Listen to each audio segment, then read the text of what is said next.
Hi all, welcome to my YouTube channel The Testing Instinct. In this video, I will be discussing about Digest Authentication in Bruno. For the demo, this is the API endpoint, HTTP method is get, and this is the username and this is the password. I am going straight into the demo. I have already opened Bruno.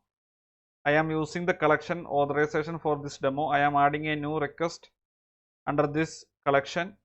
Click on three dots, click new request. Giving request name as Digest Auth. Now I am going to copy the request endpoint. So this is the endpoint. Copy it. I am pasting it here. Click on create.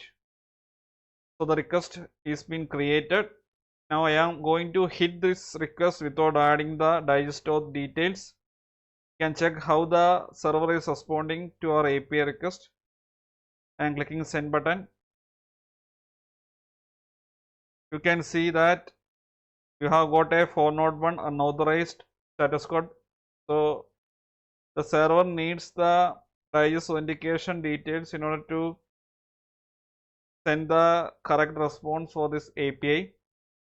So we have to add the Digest authentication details. To do that, click on Auth tab. Click on this inherit option. Choose Digest Auth from this drop down. Now we have to use the username and password for this particular Digest Auth request. So I am copying the username first, pasting it here. Now copying the password value, pasting it here. Now saving the request. Now sending the request.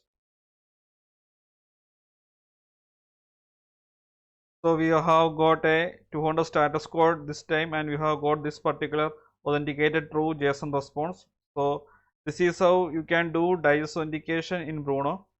So for this demo, I am using version 1.40.1.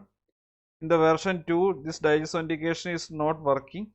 So make sure you are using version 1.40.1 in order to do the Digest authentication in Bruno. So I hope this session was very useful for everyone. If you find this video helpful, please hit like, share and comment on the video. Thanks for watching and keep learning.